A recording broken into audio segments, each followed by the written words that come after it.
Okay guys, so now let's see how can we configure the web app we created for our web map. So here we have this item here, which is a web app that we created for this map. Let's open the item details and we will see that we have the option to view the application or configure the application. And what we will do is we will open configure application. And when we open the configure application, it will open the template for this application for us, and it will give us the option to customize and change this application.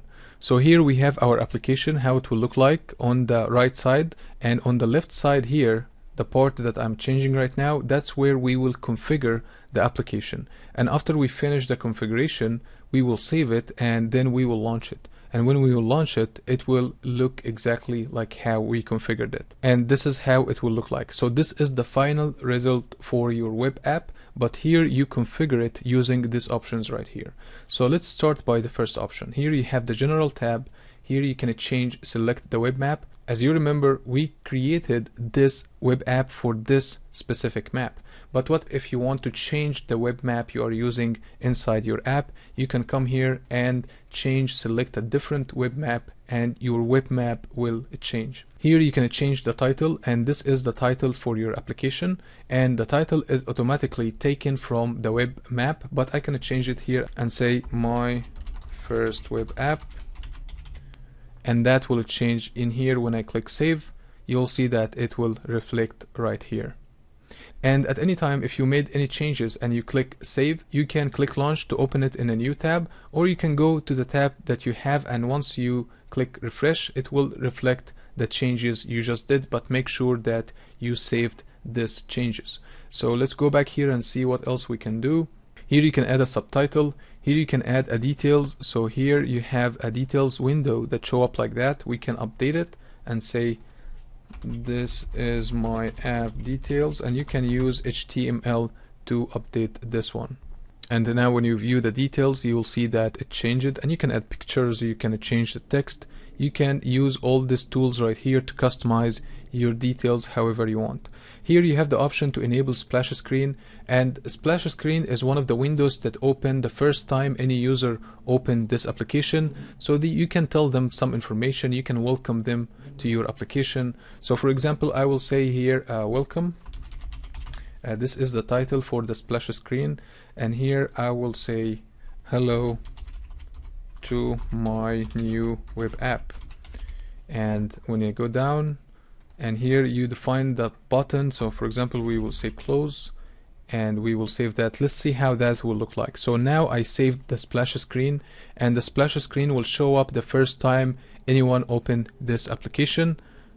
As you see right here, we got this message, say welcome, hello to my new web app. So you can define this message in any way you want. You can add pictures, you can add images, you can add a video, you can add a URL, you can tell them about what this application is about and what is the data they are going to see in this application. And this message only show up when you open the application for the first time.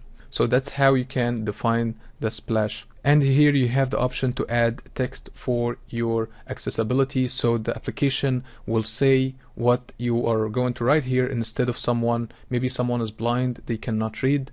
It's a good thing to add for the people who have disabilities and they cannot see your map. They can hear what you are going to type right here. So that's it for the general. Here you have the theme option where you can change the colors. So for example, I can come here and change the header to red and the text color to black and the button icon color to blue. I know I'm using like different colors, but I'm just showing you how it will look like. You can change any colors you want. And here, for example, you can add a logo next to your title. So here I will say ArcGIS Mastery, and I will add this logo URL. This is the logo for ArcGIS Mastery. And here the last option, here you can define the layout for this options right here. You can add it as a tool sidebar, or you can add it as a menu bar, or you can keep it default with rounded corners. So let's make it default with rounded corners and see how that will look like when we save these changes. Or you can also customize it and write your own CSS to customize how your toolbar will look like.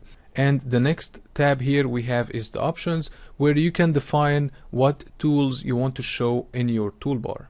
So as you see here you can say show pop-up content panel instead of the pop-up window. So that means when someone identify any feature, instead of showing this pop-up window, it will show up on the right here and show up as a panel.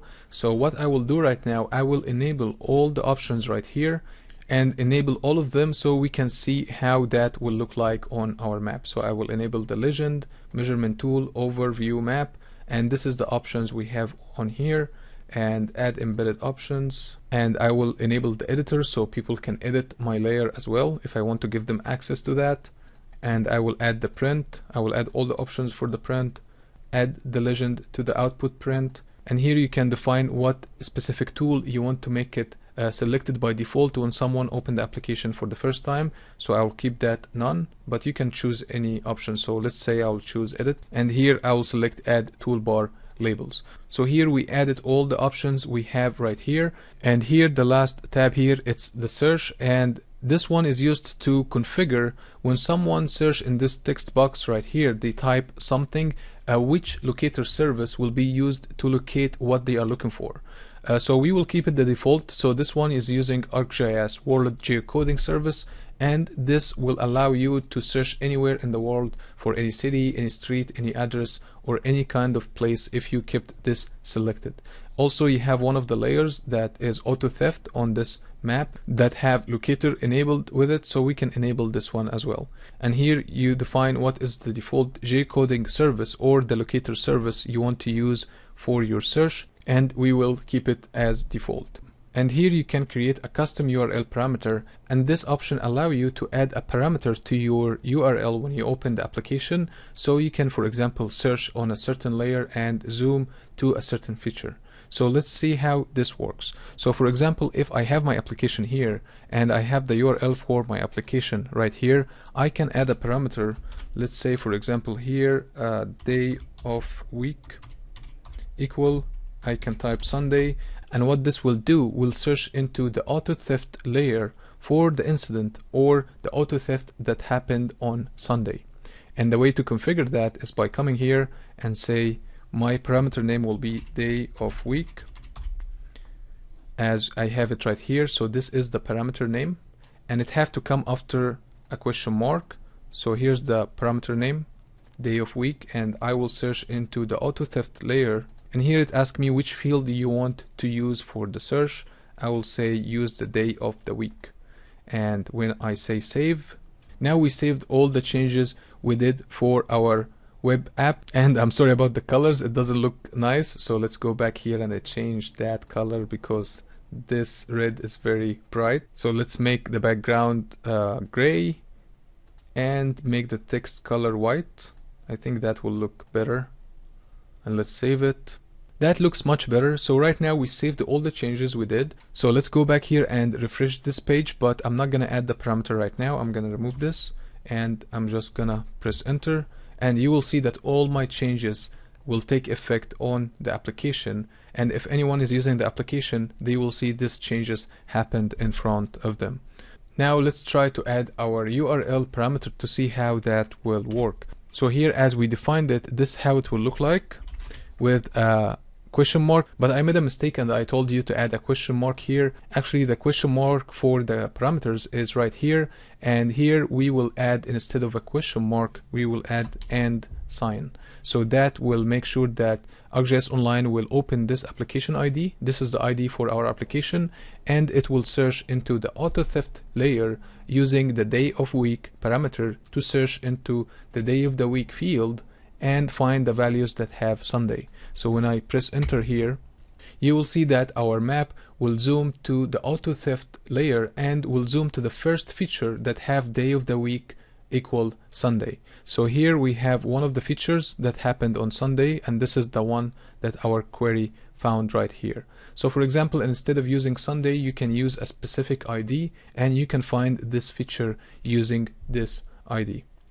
And here we will close our splash screen, and you will see that we have this feature selected and it have days of the week. We can make our search parameter to be incident number, or we can change it to any other fields so we can make our search more unique.